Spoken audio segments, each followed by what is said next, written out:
اعلیٰ نواز ہیں، کارکن ہیں، پاکستان تحریک انصاف کے ایک پاک پتن سے ہیں۔ وہ کہتے ہیں کہ جی تحریک انصاف کا کارکن ہوں، لیکن جہانگیر ترین کے کہنے پر میں اور میرے جیسے بے شمار لوگ عمران خان کے ٹائگرز بنے تھے۔ میں آپ سے پوچھنا چاہتا ہوں کہ موجودہ حالات میں جو کچھ ہو رہا ہے، کیا اگلے الیکشن میں عمران خان کو جہانگیر ترین کی کمی محسوس ہوگی؟ جبکہ جہانگیر ترین جیسی صلاحیتیں اور بڑا دل رکھنے والا شاید ہی کوئی اور لیڈر پی ٹی آئی میں ہوگا۔ اعلیٰ نواز صاحب، میں پہلی بات تو یہ کہ کمی محسوس ہوگی، میرا ذاتی خیال ہے، بالکل ذاتی، غلط ہو سکتا ہے، اب بھی ہو رہی ہوگی۔ جہانگیر ترین کی جو کنٹریبیوشن ہے پی ٹی آئی کے لیے، اس کا میرا خیال ہے عام آدمی کو آج بھی اندازہ نہیں ہے۔ یہ کیسے ممکن ہے کہ کمی محسوس نہ ہوتی ہے؟ باقی پالیٹکس ہے، اس میں یہ سب کچھ چلتا رہتا ہے۔ میں پریڈکٹ تو نہیں کر سکتا، دعا کر سکتا ہوں کہ جہانگیر ترین واپس آ جائیں، اور عمران کو اگر وہ گلے شکوے ہیں، ہوتا ہے پالیٹکس، نام سیاست کا لغوی مطلب ہی افہام و تفہیم بات چیت یہ وہ تو ایک کتنا قریبی ساتھی، بہرحال اپنی اپنی اپروچ ہے، میں آئی جسٹ کی ناٹ پریڈکٹ، جی سیدھی سچی بات۔ کالم کا عنوان ہے انسانوں کی اشرافیہ اور انسانوں کا انجام۔ انسان کی تاریخ دراصل انسان کے ہاتھوں انسان پر ظلم اور اس کے استحصال کی تاریخ ہے، باقی سب منہ شگافیاں ہیں۔ امریکہ اور کینیڈا کی سرحد پہ دونوں ملکوں کے پرچم پہلو و پہلو لہراتے ہیں، اور قریب ہی ایک بورڈ کے اوپر بے حد نمایاں الفاظ میں یہ خوبصورت لیکن ادھورا پیغام لکھا ہوتا ہے، children of a common mother, یعنی ایک ہی ماں کے بچے۔ میں نے اس خوبصورت جملے کو ادھورا اس لیے قرار دیا کہ یہ رشتہ داری صرف امریکہ اور کینیڈا تک ہی محدود نہیں، بلکہ اس حقیقت کا اطلاق پوری انسانیت پہ ہوتا ہے۔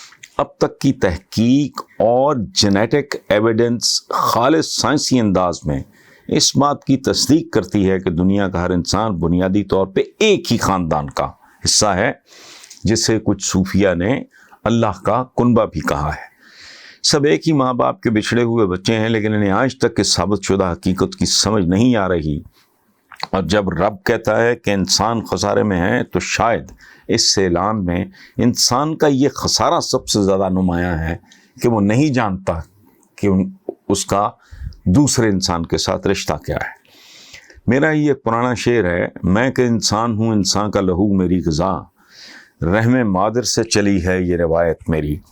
لیکن یہ انسان عجیب شے ہے کہ قوموں کے درمیان تو کیا، قوموں کے اندر بھی مقابلہ جاری رہتا ہے، اور یہ مقابلہ بھی ایسا ہوتا ہے جس میں کوئی اصول، قاعدہ، قانون، ضابطہ اور صلہ رحمی موجود نہیں ہوتا۔ جو بڑھ کے خود اٹھا لے ہاتھ میں، مینا اسی کا ہے، اور مینا کماری بھی اسی کی ہے۔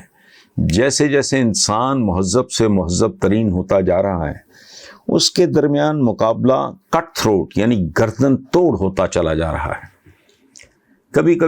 کبھی ایک زمانہ تھا کھوپڑیوں کے مینار بنائے جاتے تھے، اب گردنوں کی کٹائی کا عہد ہے۔ ہم جو کہتے ہیں نا کہ آج کی دنیا کٹ تھروٹ کمپٹیشن کی دنیا ہے، تو یہ گردنوں کی کٹائی کا زمانہ ہے۔ دنیا کی ہر ایجاد اور دریافت کے پیچھے فیصلہ کن فیکٹر صرف اور صرف غلبے کا حصول ہوتا ہے۔ تو انسان یہ سوچنے پہ مجبور ہو جاتا ہے کہ کیا کبھی انسان یعنی سیپینس شعور کے اس درجے پر بھی پہنچ سکیں گے جہاں ان کے اندر یہ احساس بیدار ہو جائے کہ ہم نے اپنے ہی کنبے کو برباد نہیں کرنا۔ عقل انسان کی بہترین دوست ہی نہیں، بدترین دشمن بھی ہے۔ ایٹم کی دریافت، ڈی این اے کی جینیات، کمپیوٹر کی بائنری لسانیات جیسی محیر العقول دریافتوں نے دنیا کا چہرہ ہی بدل کے رکھ دیا ہے۔ رہی صحیح کسر مصنوعی ذہانت، آرٹیفیشل انٹیلیجنس پوری کیے دے رہی ہے۔ ٹائم جون 21 سن 2021 کے شمارے کا صرف ٹائٹل ہی دیکھ لیں تو بندے کا سر چکرانے لگتا ہے. عنوان ہی ہزار داستان پہ بھاری ہے اور عنوان ہے we'll never be the same.